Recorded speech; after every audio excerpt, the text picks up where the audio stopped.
And hello, YouTube, and welcome back to another episode of the Zone TV Movie Entertainment with me, your host Jonathan, once again bringing you my thoughts and review for episode 2 of Star Wars Disney Plus's Andor.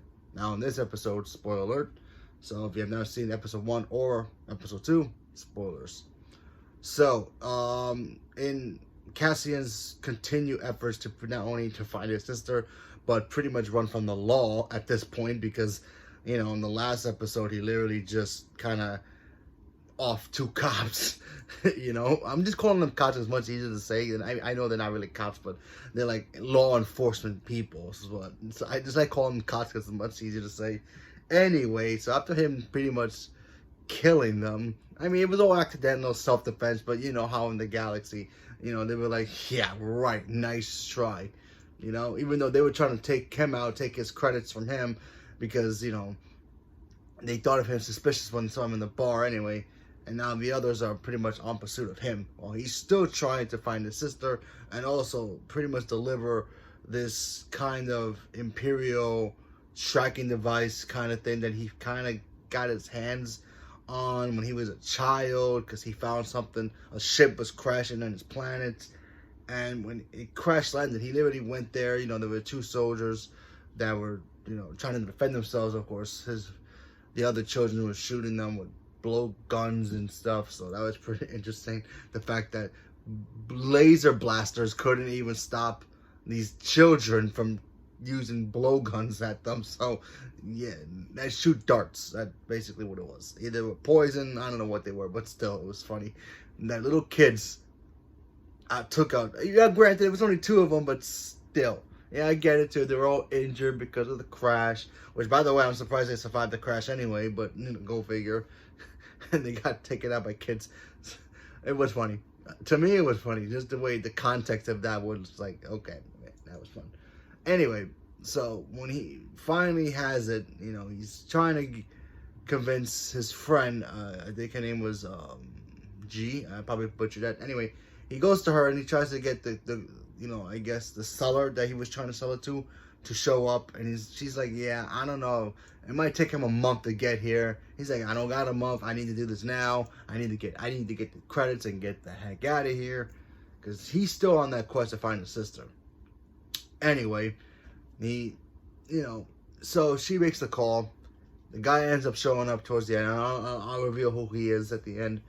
But yeah, and then of course he goes to the person who literally took him in as her own at when he was a child, because she shows up at the crash site with her partner, and he's scared. He really didn't talk much, and when you see Andor, he gets pretty much put to sleep in a way and gets taken away with the woman who basically kind of like raised them. We see her, and he's telling her about he's got this thing. He's trying to figure out a way to,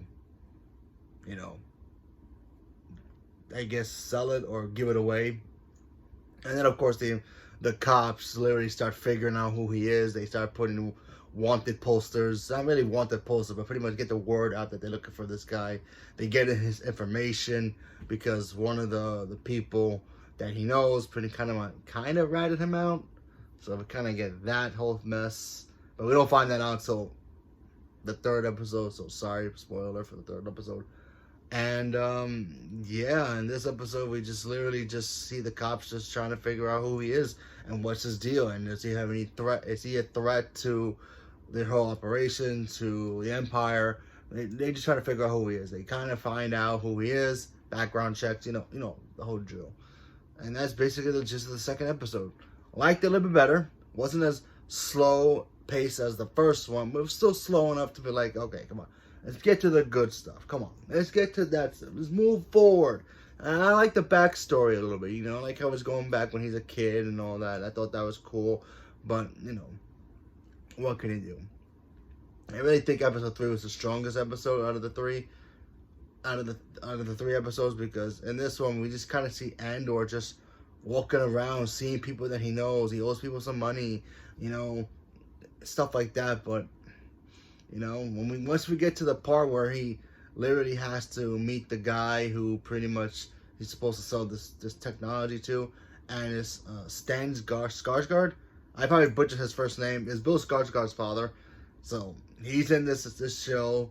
He was great. When you see him in episode 3, I'm like, yeah, I like that guy's voice. He has a very commanding voice, so I like him as an actor. I think he's really cool. He's Eric Sullivan from freaking Avengers. Anyway, so he's him. So if you don't know who he is, you know who he is now. He's the scientist who helps Jane Foster in Thor movies. He's Thor's friend.